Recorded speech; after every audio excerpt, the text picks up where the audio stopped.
በስመ አብ ወወልድ ወመንፈስ ቅዱስ አሃዱ አምላክ። ዝኸበርኩም ህዝበ እግዚአብሔር ነዚ ቅድስት ቤተ ክርስቲያን እትህቦ አገልግሎት ብኣንቃ ኣድዎን ብጥብዓትን ጊዜኹም ስራሕኩምን ኣወሃሂድኩም ትከታተልዎ ዘለኹም ሩሕሩሕ እግዚአብሔር ኣምላኽና በዚ ቅዱስ ጉባኤ እዚ ክንሳተፍ ቅዱስ ፍቓዱ ስለ ዝኾነልና ናይ ባህር ምስጋና የብፅሓዮ። ንኩሎም በዚ ሰዓት እዚ ኣብ ፀበባ ኣብ ፀገም ኣብ ሽግር ንዘለዉ ረህዋ ሰላም ቅሳነት ዕረፍቲ ሃቦም ኣብ ቤት ማእሰርቲ ንዘለዉ ሙፃሓራ ይፍጠረሎም። ብሞት ስጋ ንዝተፈልዩና ገነት መንግስቲ ሰማያት የዋርሶም። ኣብ መሪር ሓዘን ንዘለኹም ከዓ ደበሳ ቅዱሳን ይደብስኩም። ንኩላህና ከዓ ዘስተውዕል ኣእምሮ ሂቡ መወዳእታና የፀብቐልና። ኣብቲ ንውሕ ዝበለ ግዜ ሒዝናዮ ዘለና ርእስትና ስለ ጽድቂ ፍርድኻ ኣብ መዓልቲ 7 ሰዓት ኣመስግነካ ኣለኹ ዝብል መዝሙር ዳዊት 119 ቁፅሪ 164 ኣብ ዝሓለፈ ግዜና ሓሙሻይ ክፋል ርኢልና ነርና። ሎሚ ከዓ ከም ፍቓድ እግዚአብሔር 6ይ ክፋል ክንርኢ ኢና እሞ ኩልኹም ህዝበ እግዚአብሔር ንዓይ ንህዝቡ ዝኸውን ንበረኸት ዝኸውን ህያው ቃሉ ኣብ ኣንደበተይ ከንብር ኣብ ጸሎት እውን ክትዝክሩን እናተማሕፀንኩ ንኩላህና ከዓ ዝሰምዓ ናይ እዛን መንፈስ ዝዓቁር ጥቕጡቕ ልቢ ዘተግብር ሰናይ ሕሊና ክወሃበና ናይ እግዚአብሔር ቅዱስ ፍቓዱ ይኹነልና። ናይ ንስሓ ጸሎት ወጎይታናን መድሓኒናን ኢየሱስ ክርስቶስ ኣምላኽና ኣብ ድቃስና ልዋም ኣብ ስጋና ዓረፍቲ ኣብ ነፍስና ከዓ ንጽህና ሃበና ካብ ጽልመት ሓጢአት ዓቅበና ስቅያት ምርባጽ ኣርጋኣልና ዋዒ ስጋና ዝሕለልና ዘይተኣዛዝነት ስጋና ኣቋርጸልና ንቑሕ ዝኾነ ኣእምሮን ትሕትና ዝተሰነየን ሓሳብ ሃበና ጸጋ ዝመልኦ ታሪኽ ድናስ ዘይብሉ መንጸፍ ንጹህ መደቀስን ሃበና ኣብ ትእዛዛትካ ጸኒዕና ኣብ ነፍስና እውን ኩሉ ሳዕ ዝኽርፍርድኻ ዓቂብና ለይትን ወጋሕታን ንኸነመስግነካ ተንስኣና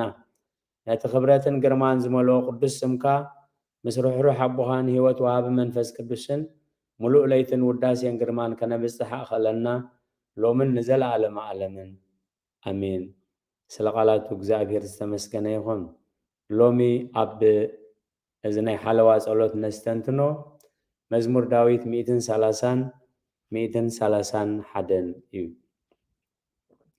138 ጥቕስታት እዩ ዘለዎ። 131 ከዓ 3 ጥቕስታት ኣለዎ። 130 ክጅምር ከሎ ልበ ኣምላኽ ዳዊት ወእግዚአብሔር ካብ ዓሚቕ ናባኻ ኣእወኹ ኢሉ እዩ ዝጅምር። ወእግዚአብሔር ካብ ዓሚቕ ናባኻ ኣእወኹ። ክብሪ ንዝኽሪ ስም ይኹን። ነዚ ምዕራፍ እዚ መዝሙር ምድያብ ብፁዕ ኣቡነ ሽኖዳ ሳልሳይ ሓደ መጽሓፍ ሙሉእ ኣስተንቲኖም መሕቲሞም ኣለዉ። እቶም ግዜ ክትረኽብዎ ትኽእሉ ግዜ ዘለኩም ከተንብብዎ ትኽእሉ ከተንብብዎ ኮንተምፕሌሽን ኦን ዘ ፕሳልም 130 ኢሎም ሓደ መጽሓፍ ሕቲሞም ኣለዉ። ወእግዚአብሔር ካብ ዓሚቕ ናባኻ ኣእወኹ እዩ። ካብቲ ካብ ዓሚቕ ዝብል ኣስተንትኖ ካብ ዓሚቕ ሽመተይ ካብ ዓሚቕ ስዕረተይ ናባኻ ኣእወኹ ካብ ዓሚቕ ሃብተይ ካብ ዓሚቕ ድኽነተይ ናባኻ ኣእወኹ ካብ ዓሚቕ ጽጋበይ ካብ ዓሚቕ ጥሜተይ ናባኻ ኣእውር ኣለኹ ካብ ዓሚቕ ኣውያተይ ካብ ዓሚቕ ውድቀተይ ካብ ዓሚቕ ዓወተይ ናባኻ እማዕዱ ኣለኹ ካብ ዓሚቕ ክብረተይ ካብ ዓሚቕ ሕስራነይ ካብ ዓሚቕ በረኸተይ ካብ ዓሚቕ መርገመይ ካብ ዓሚቕ ምቕራበይ ካብ ዓሚቕ ምርሓቐይ ናባኻ ኣእዊ ኣለኹ። ስለ ቃላቱ እግዚአብሔር ዝተመስገነ ይኹን። ወእግዚአብሔር ካብ ዓሚቕ ናባኻ ኣእወኹ እዩ። ኣብ መዝሙር ዳዊት ልበ ኣምላኽ ዳዊት ወኣምላኽ ንጸሎተይ ስማዕ ክብል ከሎ ዝስማዕ ጸሎትን ዘይስማዕ ጸሎትን ከም ዘሎ ክንሰምዖ ብዘይግባአና ክሰምዓና ብዘይግባአና መገድን ተጸዊዕናዮ ክሰምዓና ከም ዘይክእል نزو كله بمنفس قدس لازتردأ وإግዚአብሔር ካብ ዓሚቕ ናባኻ ኣእውሁ ጎይታዬ ጸሎተይ ይስማዕ። ኣብ ምሳሌ ምዕራፍ 1 ቁጽሪ 29 ክሳብ 31 ፍልጠት ስለ ዝጸልኡ ፍርሃት እግዚኣብሔር ከዓ ስለ ዘይመረጹ ምኽረይ ስለ ዘይፈተው ንኹሉ ተግሳጸይ ከዓ ስለ ዝነዓቕዎ ፍረ መገዶም ክበልዕዮም ካብቲ ምኽሮም ከዓ ክጸግቡ እዮም። ከጽውዕኒ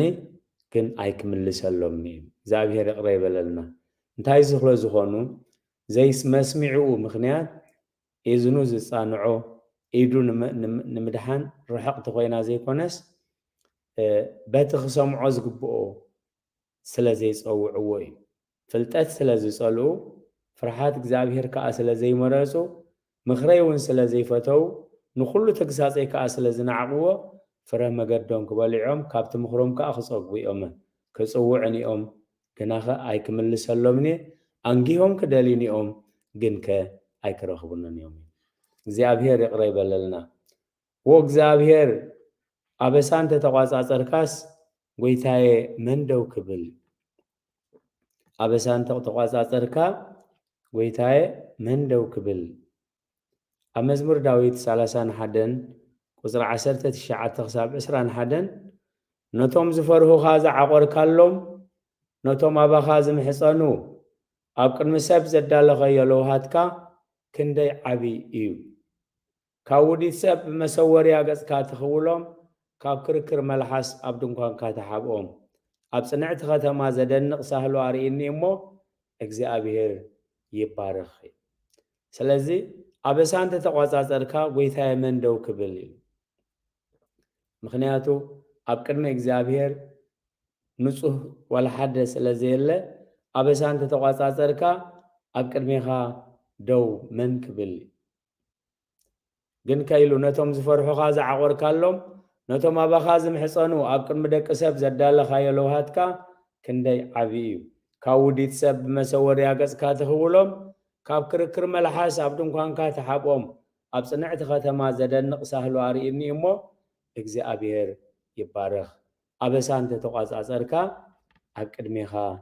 ደው መን ክብል? ኣብ ቁጽሪ 5 መዝሙር 130 ኢና ዘለና ንእግዚኣብሔር እጽበዮ ነፍሰይ ትጽበላ ብቓሉ እውን ተስፋ ገብር ኣለኹ። ካብ ዓሚቕ ናባኻ ኣወኹ ጎይታዬ ጸሎተይ ስማዕ ምስ በለ ንእግዚኣብሔር እጽበ ነፍሰይ ትጽበላ ብቓሉ እውን ተስፋ ገብር ኣለኹ። ደጊሙ ንእግዚኣብሔር እጽበ ነፍሰይ ትጽበላ ብቓሉ እውን ልበ ኣምላኽ ዳዊት ክጽበ ከሎ ብተስፋ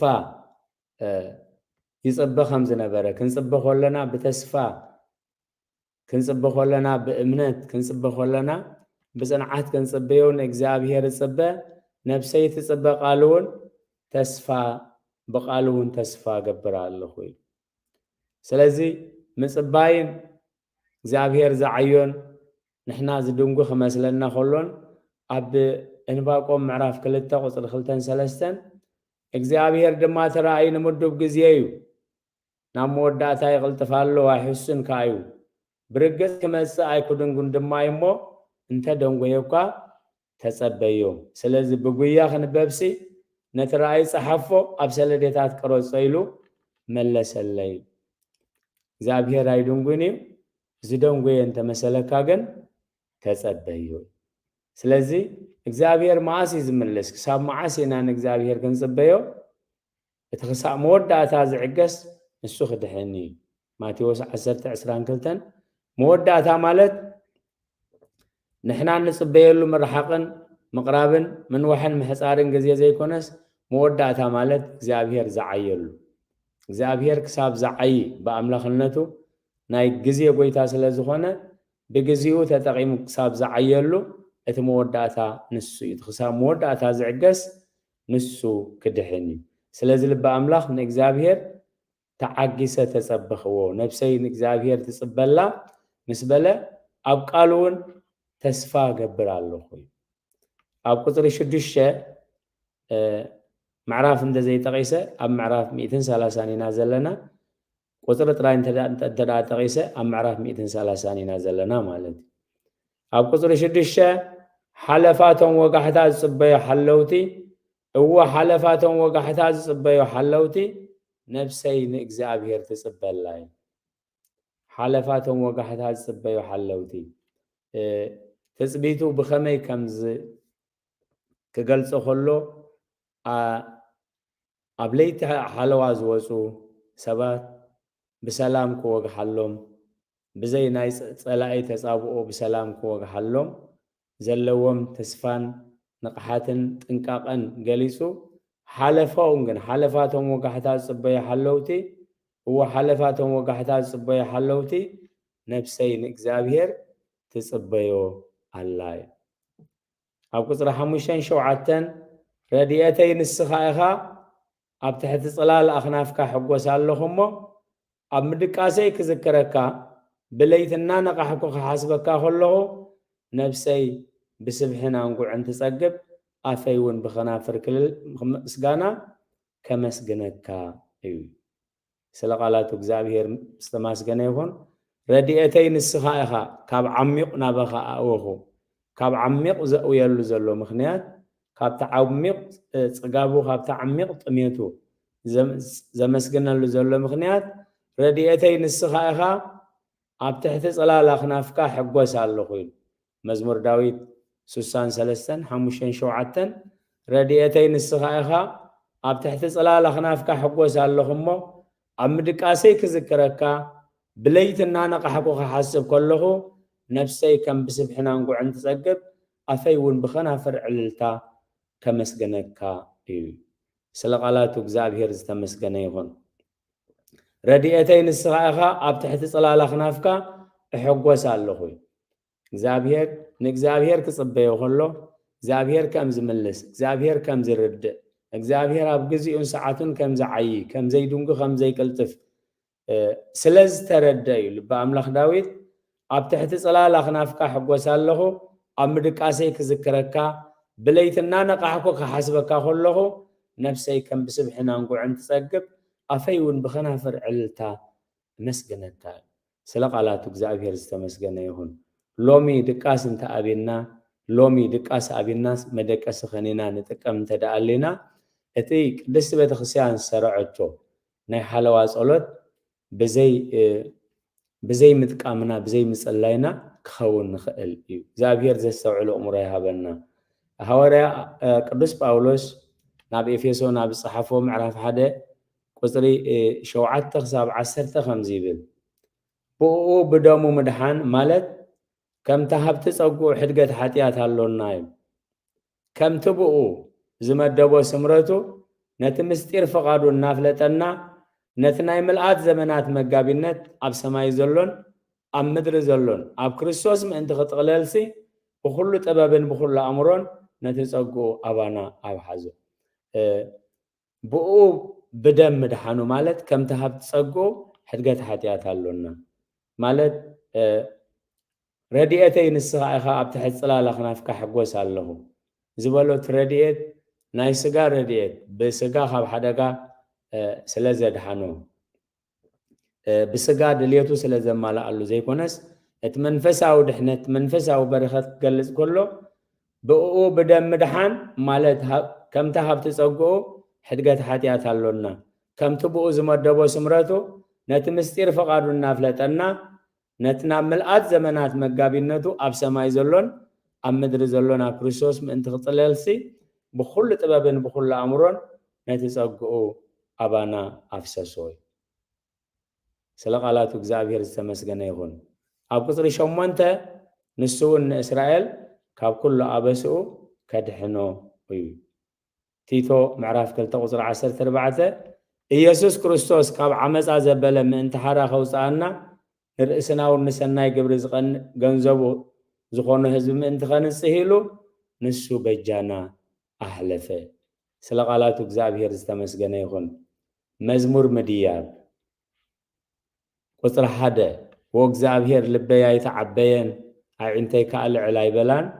ኣብ ዓብይን ዘየስተውዕሎ ነገርን ኣይመላለስን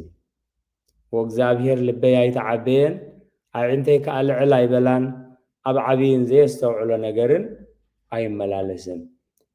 أزي سلاز ترد أو تعبيد كم زوارد تهتنا خمزة خبر سب ببهريو دخا مخانو نزي قليسو لب أملاخ لبي يتعبين زبللو أب مزمور داويد أسران كلتان قصر شدشة أنا جنا حسخان ملاقص السبن بحزب التنعق ينبر سبسي أيكون كن بسجا نقص كاب كل حزبه እግዚአብሔር ዝመረጸው ምሩኢ ሰብ እዩ ግን በተፈጥሮ በባህር ናይ ሰብ ክሪኦ ከሎ ኣነ ገና ሓሰኻን መላገፅን ሰብን እየ ብህዝቢ ዝተናዕቀ እምበር ሰብሲ ኣይኮንኩን አንሰ እጽየ ወአኮ ሰብ እዩ ስለዚ ኣዕንተይ ልዕል ኣይበላን ልበይ ኣይተዓበየን ኣዕንተይ ከዓ ልዕል ኣይበላን ናብቲ ዝኸስተውዕሎ ዘይክእል ነገር ኣይመላለስን أب معرف 7 قصر حموشة يقريتها أنا جنا مسكين دخاني وأملاخ نباي فتن وأجزابير ردايين من ناقفيين نسخائها أيت دونغي أنا جنا مسكين دخاني أب معرف 20 كلتان قصر شدشة أنا جنا حسخان من لاقت سبني إلوخ قال سخلو أنا مسكين دخاني ስለዚህ ንሕና ብዙሕ ግዜ ድኽነት ዝስማዓና ኢድና እንደዘይ መላኣልና ስራሕና እንደዘይ ቀደወና እዩ ልበ ኣምላኽ ኣነ ድኻ እየ ክብል ከሎ ግን ባህሪ ናይ ሰብ ከምቲ ሃዋርያ ቅዱስ ጳውሎስ ኣብ ጢሞቴዎስ ምዕራፍ ቀዳማይ ጢሞቴዎስ ምዕራፍ 6 ካብ 6 ጀሚሩ የኣኽለንስ ሰፎና ሃይማኖት ዓብረብሃ እዩ ማለት ናብ ዓለም ዘምፃናዮ ነገር የለንሞ ካብ ዓለም ንወስዶ ነገር ከዓ የለን ስለዚህ ልበ ኣምላኽ አንሰ ነዳይ ወምስኪን ኣነ ገና ምስኪንን ዲኻኔ ወኣምላኽ ናባይ ፍጠን ወእግዚአብሔር ረዳእየይን መናገፍየይን ንስኻ ኢኻ እዩ እንተሃበና እንተሓዝናውን ናይቱ ነቲ በረኸት ዝህበና እምበር እቲ ዝተረከብናዮ ዝረኸብናዮ በረኸት ካብቲ ወሃቢ በረኸትና ዝፈልይ ክኸውን يقولوني سلازي كان نبز عالم زي زمس أخوه نجار يلن كابز عالم سب كأزواج يلن سب سلازي ود سب ببهريو انتايو ببهريو دخائيو سلازي أو كتر خلته مزمور 230 حدن ننفسي أهدا كوا سق قبل كوا كم تطب زحدق حسان أبو أديو نفسي كم تطب زحدق حسان أباي كم أو يا ننفسي أهداء كواي أما مزمور داويد ميتن معرف 13 أو قصر 4 بزعبة هداءات كجلس كله نسو ننفسي يهداء نسو ننفسي يهداء بربارنا ما تكون تخدكو نسخة مساء خامو كفو أي فرحني سلازي أبزميتن 30 حدن كسر خلتها ننفسي أهداء كوا سق قبل كوايلو كم تتوب زحدق حسان أبعقف أديو نفسي كم تتوب زحدق حسان أباي كمو يا ننفسي أهداء كوايلو توب زحدق حسان توب نختوبي أبعقف أديو خوف زبل سلازي بزعبات توبو زلو صبامبر بزعبات عقف أديو أيستنتنني طب زحدق حسان أب حقوف أديو جن نحقوف أديو ممازنت زي ولو نعرفت بوتا نايكسانة بوتا نايحاقوس بوتا مخانو أستنتينو سلازي دكسيو كم تطب زحدق حسان أو حقوف أديو ننفسي أهدا أكوا كما يقرأ لبا أملاخ داويت ننفسو زهدا أنيو أب قداماي ساميل معرف 14 قصر شدشة نصابو دما نسقبو እግዚአብሔር ይሞ ንጎይታይ ነጥقبو እግዚአብሔር ኢደይ ናቁ ዘርጊሄ እዚ ነገር ዝምግባርሲ እግዚአብሔር ካባይ የርሕቆ በሎም ሳኦል ከቀትሎ ከቀጽዮ ከሐስብ ከሎ እሞ እግዚአብሔር ካ ኒ ሳኦል አብኢድ ዳዊት አውዲቅዎ ምስ ረአይቶም ምስ ዝነበሩ አምላኽ ሕጂ ብኢድካ ሂብካሎ ንሱ ግን ተጋጊሙ ፈተነ ቅትለት የካይደልካሎ حجة قتلوا يجبعك أملاخ أب إيدوكا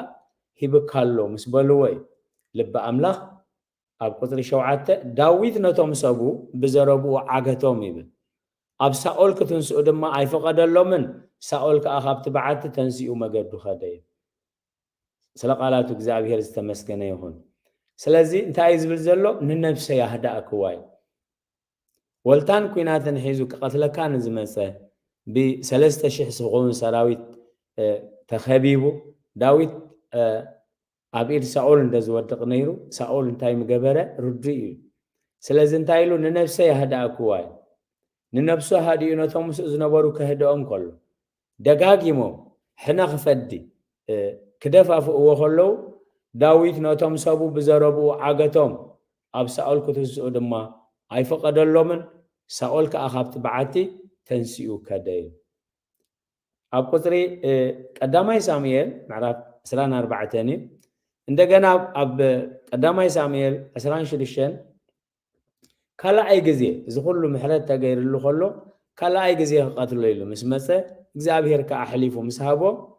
شعو أبي شاي نداويت لومي أملاخ نسألائها أب إدكا حليفه بكالله إذا أبي شاي استبهلا حوي يؤاب ود حبتو نداويت مرح حد خابتهم مرحة جاكان مرحة وقعنا يداويتي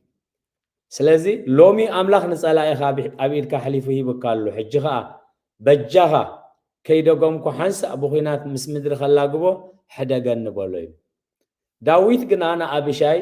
إيدو نابكو إغزابير زرقيحس بدل زي كونه من الله سلازي أي تقتل له بولي إغزابير استمسقنا يهون سلازي لبا أملاخ داويد ننفسي أهدأ كواي سلازي لومي أبتم بدي لومنا نبلوم كم زبدلونا خوينو زسمعنا انت عينت حسابي خيلونا انت عينت محراتي خيلونا انت عينت هدأتي خيلونا زقبا لب أملاخ داويت بقبر ميهرو النايل سلازي ننفسي أهدأ كواي سأول محرات تغيرلو كبكع أبيد داويت ودي غنيروس إغزابير كم زمحارو داويت محرات كم زقبرلو فليتو سلام كقبر زقبو اندقنا خلاي قزي خامس كاب كم زمسالة منفس هلخ منفس سلئي إغزابير سورنا سلازي ننفسي أهدأ كواي لومي أبزع قرقرن هوكتن شاران عمسن مفداي حنن زبازو حزمن كما يقرنا إنانا نفسنا كنهدأ نفعلي سلازي قدس بيت خريستيان أزناي حلوة صلوت نس ني أقاباب النسرعاتن أنبيبنا يوخنا حلف زي كونس كم تبدأ لبا أملاخ داويد نتهيا وقال زنبرلو زنبرة نس أهنا نفسي هدأ كواي داويد ساول نخفقات كدفافة ساول نتفقات كدفافة عني اتوم حقزتين ردعتين إلى زمدبكوهم أب زوريا يزنبرو كدفقنو خلو أنا قنان نفسي هدأ كوا نفسي هدئة نعاتهم ونهدأ كوا ميل مخنياتو أب قدامي ساميل زخنان ببستانا هنا قصر 24 قصر شوعات داويد نتوم سابو بزربو عاقتهم ميل أبت إغزابير زقبو إدكم كتنبرو أزفقاد أملاخ يكون أب سأول كتنسو دما يفقد لهم سأول كأخابت بعت تنسيو مجدو كدي أب قطري معرف قدامي ساميل سران شلشن قطري شعته داويت جنانا أبيشاي إيدون أبقبو إغزابير زرقيحس بدل زي كونو منالو سلازي كي تقاتلوه كقاتلو فقد الليز مخنياتو ساول اندز سلطو نداويت رازي كونه نتوم مس داويت زنبرون أي من حفو من أين من حسير لهم نيري سلازي داويت نابت إغزابير زقبرلو نات أمتن نفسو خهدا أخلو الساتهم كا اتزهادنا النازلو السب أب إيدنا سلازي حلفنا حجكن قاتلو فقاد أملخ إلو محاسبو نيرون إغزابير حساباتنا خقنع كمتي أب تنبيت إسياس سالسان كلتن قطري شومنتا كبور سب جنا كبور حساب يحسب أب كبور نجار كأصنيع ينبر الوزلو كبور حساب كنحسب أب كبور نجار كأصنيع عنا خنبر إجزابه يريدك فنا ننفسي أهدأ كواي تمالي محيريوس تمالي نحيفيوس حجها عملشو تملشو حجر عمون تايك جبر كبيل خالي ننفسي أهدأ كواي لبا أملاخ داويد أب كلاي ساميل معرف 16 قصر 10 ንጉስ ግና ኣቶም ደቁ ጽርያ ምሳኻትኩም ኮይነ ዝገብሮ እንታይ ኣሎኒ እቲ ዝረግመኒ ዘሎስ እግዚአብሔር ንዳዊት ርገሞ ኢሉ ኣዚዝዎ እሞ ስለምንታይ ከም ዝትገብር ዝብሎ መን ስለ ቃላቱ ዝተመስገነ ይኹን ሽምዒ ጎኑ ጎኑ እናኸደ ክረግሞ ከሎ ክጸርፎ ከሎ ይቕሬታ ክጸርፎ ከሎ እንታይ እዮም ዝብልዎ ቀቲልና ይኽንመጽ እንታዋይ እዚ ንዳዊት ዝረግሞ እንታዋይ እዚ ንዳዊት ዝጸርፎ እንታዋይ ዝኸ ጎኑ ጎንና እንዳኸደ ሓመድ ዝንስንሰልና ስለዚ ቅትል ኣቢልና ይኽንመጽ ኣብቲ መንጽሮም እዩ ዘሎ እግዚአብሔር ዘስተውዕሉ እምሮ ይሃበና እግዚአብሔር ንዳዊት ርገሞ ኢሉ ኣዚዝዎ እሞ ስለምንታይ ከም ዝትገብር ዝብሎ መን እዩ ስለዚ ሽምዒ ኮነን ዝረግመኒ ዘሎ ሽምዒ ኮነን ዝጸርፈኒ ዘሎ እዚ ዝሓልፎ ዘለኹ መከራ ብሰንኪ ሓጢኣተይ ዝመፀ እዩ ስለዚ ኣይኮነን ሽምዒ ጓናሰብ ወደይ መፈንቅለ መንግስቲ ገይሩ ዝሃድነኒ ዘሎሲ ካብኡ ኣይኮነን ካባይ እዩ ምክንያቱ ኣነ ብዝገበርክዎ ኣበሳ እዩ ዝለዓል ዘሎ ስለዚ እግዚአብሔር ንዳዊት ርገሞ ኢሉ ልኢኽዎ እሞ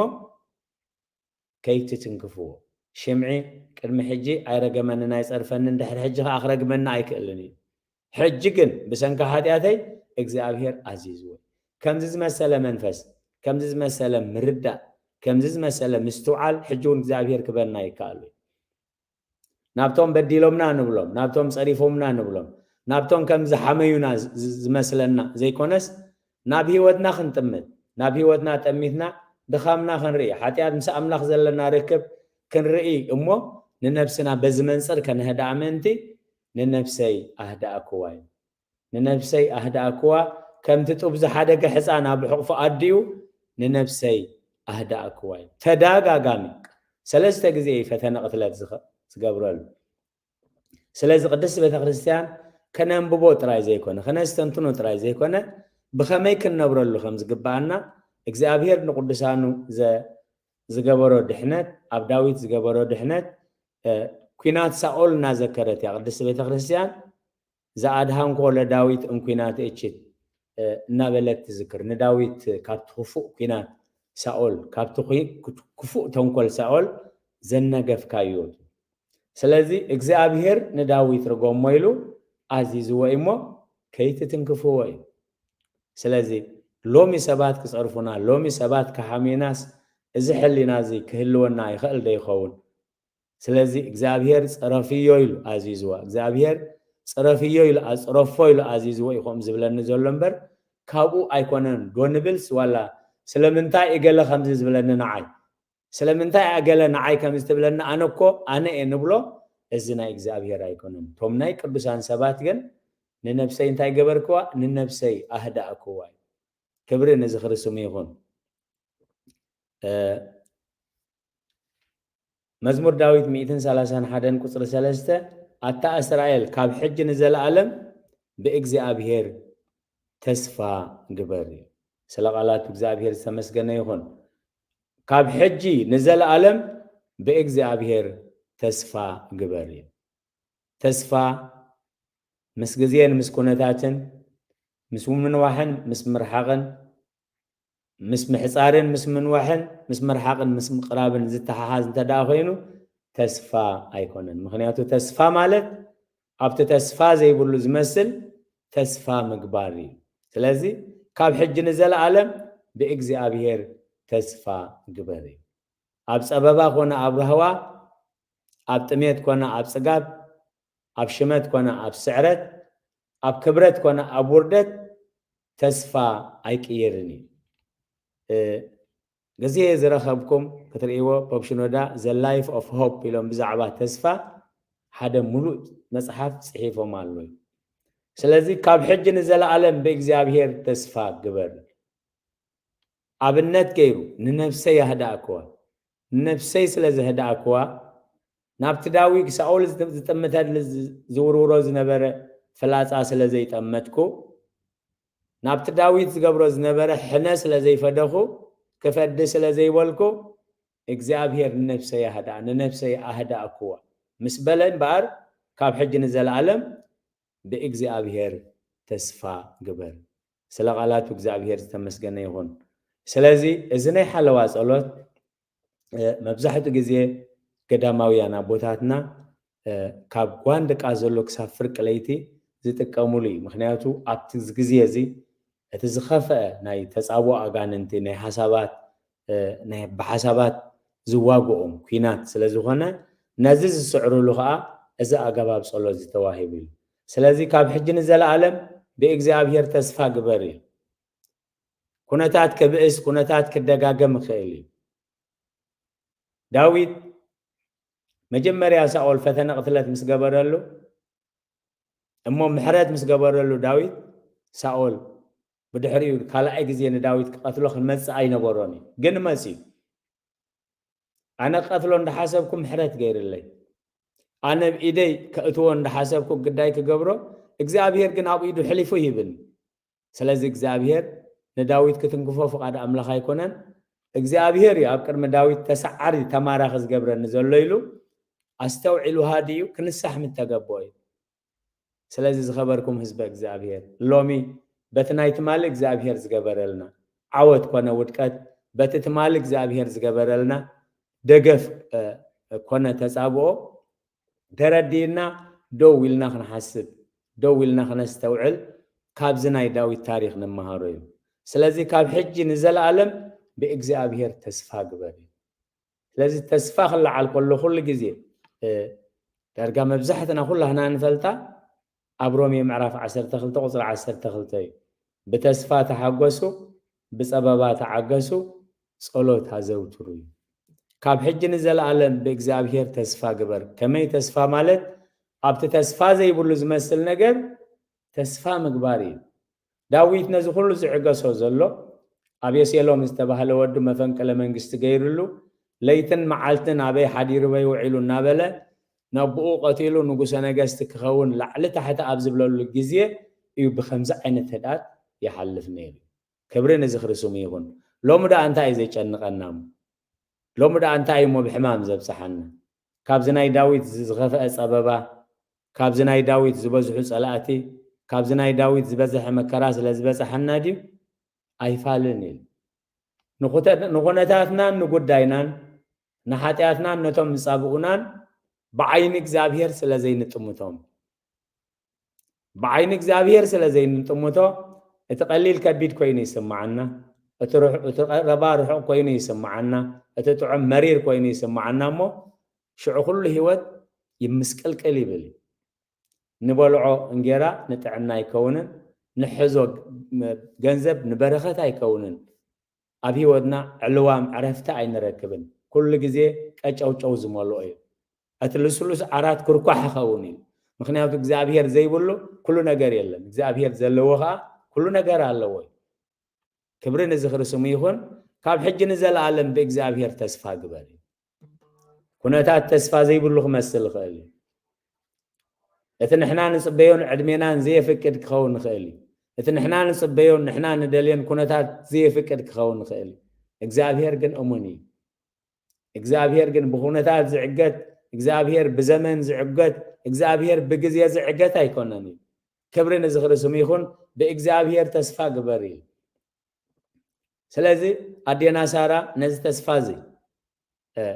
ብዓይኒ እግዚአብሔር ስለ ዘይረኣየቶ ብሕጊ ተፈጥሮ ስለ ዝረኣየቶ እቲ ናይ ተስፋ ኣምላኽ ንዓመታ ክበፅሐኪ እየ ከምዚ እዋን ምስ ውላድ ክትውዕል ኢኺ ክብላ ከሎ ነቲ መልእኽቲ ኣምላኽ ሲሒቓቶ እዩ ዝብል ቃል ኣምላኽ ስለዚ እንታይ እዩ ብሕጊ ተፈጥሮ ስለ ትሪኦ ስለ ዝነበረት ድሕሪ ሕጂ ክወልድ ብሕጊ ተፈጥሮ ኣይከኣልን እዩ ግን እግዚአብሔር ኩሉ ይኽእል ክብሪ ንዝኽሪ ስሙ ይኹን ንእግዚአብሔር ጥራይ ዘይኮነ ነቲ ዝኣምን ኩሉ ይከኣል እዩ ንዝኣምን ኩሉ ይከኣል እዩ ክብሪ ንዝኽሪ ስሙ ይኹን ምስቲ ኸኣሊ ዝኾነ ኣምላኽ ብሓቂ እንተጠቢቕና ምስቲ ኸኣሊ ዝኾነ ኣምላኽ ብፍቕሪ እንተጠቢቕና በስቲ ኸኣሊ ዝኾነ ኣምላኽ ትእዛዛቱ ብምዕቃብ እንተደኣ ምስኡ ጠቢቕና እግዚአብሔር ኩሉ ይከኣል ተስፋ ማለት ከዓ ኣብቲ ተስፋ ዘይብሉ ዝመስል ነገር ተስፋ ምግባር እዩ ሰለስተ ጥቕስታት እየን ዘለዋ መዝሙር 131 እታ መወዳእታ ካብ ሕጂ ንዘለዓለም ብእግዚአብሔር ተስፋ ግበር ተስፋ ማለት ከዓ ኣብቲ ተስፋ ዘይብሉ ዝመስል ነገር تسفى مقبار تسفى مالتك عبت خونتات زي كونس عبت نخونتات زي محادر قويتا تسفى مقبار سلازي يتلمسان السب ناب قويتا مزيو انت فتي خاص كتنصحني تخيل إخاي سلازي أبكى النت إخزابير ملو أمنت غيره أنت فتيخاس كتنصحني تخيل إخاي سلازي كبرنا زخر سمي يكون قويتانا يس كريستوس فاتي اللهم نصحيز سلازي كاب حج نزل العالم بإخزابير تسفى قباري سلازي ناب هيوتنا نملس ناب قداينا نملس أبتغاب كل سرحنا وعلنا كنعرف أقول إخزابير نعرف تذهبنا عرفت نعرفت ذهبنا مو جزا مو كفلي نإجزابير مسجنا نحلواز أولو دسالينا دس سيلونا دينا ندكس كبرنا زخر سميخون كم انت خوينون إجزابير نمسجنا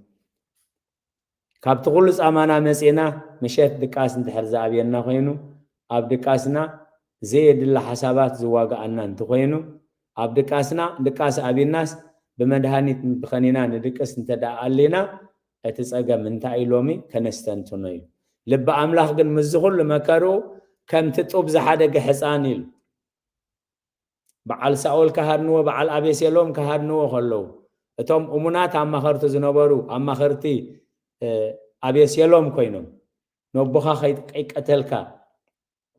أبيت أبخا نور خي جبركا نقص هيتخوني خابلو خلو داويت جن ننفسي يهدا أكوال كم تطوب زحادة حسان ننفسه يهدا أكوان أبز اللومي نايشنكة أمره حمام أمره أبز بزح الأوان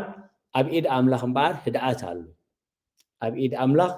هدأت هالو ناب إخزابير مسن نتمت نإخزابير بقالو مسن نتموتو إخزابير بحاكم مسن نتموتو إخزابير بتأزازو مسن نقبرو أبيد إخزابير هدأت هالو لك نبيات موسى أب كرميو بحري بدحريو قبساويان بخلو وجناتو فرزاوين أحزاب مليء موعب زنبرو هد بلومو إخزابير كعي كثري ويخم سلازي نابين تمت نابين حسب توم هزبور عرع زبلو لهم زلو قبساويان السون ريو مالو أب سرقلاتات حزم أب كرمي قريبو مالو بدحري خا بحري بزخ سجر زي بهاليل نإخزابير جن كلي كعلو مخنياتو بالله سبخيات كحلفو خلو أزمران شيشاين يخوني له كبرنا زخر سميخون سلازي هدئ بالو إخزابير كعي خطر إيه ويخمي بقبساويان كتقتلو كتطفو زي كونس دحر داقيمي اتربعة ميتين سالسان عمت إخزابير زمدوبو بارنت سلازي تودى دحر داقيم نقبساويان أي كثر إيه ومنني هم عين غمون أي كثر إيه ومنهم ولا نساتهم تسفوهم تغريسو نقبسينا نملاش شقورت قبسي نافقنايو برشق قبسي نافقنايو نقبسينا نملاس بسو زي بل مفافاتيو لفرعون ركاب برفراف ترف فرعون زبلع بسي انتو بالو نقبسي ايت ملسنيهم نسيول ايت ملسنيهم نزي تسفا غيروم نمدر تسفا كأتو فقادنياتات እንደዘይ ኮይኖም ኣብ ምድር በዳ እዮም ከተርፉ እምበር ንግብጽ ኣይክመለስን እግዚአብሔር ይቅር ይበለልና ስለዚህ ካብ ሕጂ ንዘላለም ተስፋ ግበሪ ተስፋ ማለት ከዓ ኣብቲ ተስፋ ዘይብሉ ዝመስል ነገር ተስፋ ምግባር እዩ ተስፋ ማለት ከዓ ኣብቲ ንተስፎ ኣብቲ ንጽበዮ ነገር ኣብቲ ንብህጎ ክኾነልና ንብህጎ ክላዓለልና ጾር ንብህጎ ዘይኮነስ ኣብቲ ዝህብን ዘልዕልን ኣብቲ ምኽሓስን ምፍዳይ ሕለን ናቱ ዝኾነ ጎይታ ተስፋ ምስ ንገብር እዩ ክብሪ ንዝኽርስሙ ይኹን ስለዚ ህዝበ እግዚአብሔር እቲ ንቅዱሳን ዝመሓሎ እግዚአብሔር ተመሓላ ንስዩ ኣይልወጥን ስለዚ የማ ቦታትና ቅዱሳን ከመስግንዎ ከለው ሰለስቱ ምእቲ አንተ ዘአሜሃ አንተ ዘእዜ አንተ ዘእምንቱ ወአንተ ዘለነ ወተጋብኦተነ ይኩን በከመ ተጋብኦቶሙ ለአርዳኢከ ምግባአና ከምቲ ምግባኤ ደቀ መዛሙርቱኻ ኣብ ጽርሐ ጽዮን ማለት መንፈስ ቅዱስ ዝተቀበልሉ ፈረሓት ነይሮም ተባዓት ዝኾኑሉ ሓደ ቋንቋ ዝፈልጡ ነይሮም ናይ ዓለም ቋንቋ ዝተገልጸሎም ተራ ሰባት ነይሮም ፍጹማት ዝኾኑሉ ጉባኤና ከም ይኹነልና እንዳበሉ ይጽልዩ ነይሮም ከመይ ንስኻ ናቶም ንስኻ ناتنا نسخا ناي شعو نسخا ناي لومي زي تغير أملاخ يخاي تسفاخا زي كير حلواخا زي كير سلازي ننفسي أهدا كواي ننفسي نحادا معالت نحادا مشت نحادا جزي نحادا قلل زبل خناتات زي كونس أب كله تزحلفو زنبر مكراتات ننفسي أهدا كوا كم تطب زحادا كحسان أب حقف أديو ننفسي أهدا كوا سلازي زخبركم زبك زابير كم دك أملاخ أزهد زخهلونا كنتات يخبد يقلل كنتات يرحاق يقرب كنتات يمكر يمرر أزهد زخهلونا እግዚአብሔር ፈቂዱ ስለዚህ ጋይ ህድእ በልሞ አነ አምላኽ ምዃነይ ከተስተውዕል ኢኹም እንደዚህ ሃዲና በረኸት እግዚአብሔር ጾር እግዚአብሔር ጥራይ ዘይኮነስ ንእግዚአብሔርን ከም እግዚአብሔር ክንፈልጦ ከም እግዚአብሔር ከነለልዮ ክንጽገሜና ምክንያቱ ህድእ በልሞ አነ አምላኽ ምዃነይ ክትፈልጡ ኢኹም ስለዚህ እዚ ተስፋ እንደዚህ ዝህዳት እንደዚህ حبست أملاخ أبافهم حبست ملأختي أبافهم كله كاب كوحي ما ينداستيو مدربدا هارور كيبلعم بدمنا الناس لهم ليت غيس المتهم بعمد برهان اندامرهم كل يوم نجيب سينا نملسيلو نسيولينا نملسيلو ناب حاتياتنا نملسيلو ناب سلئينا نملسيلو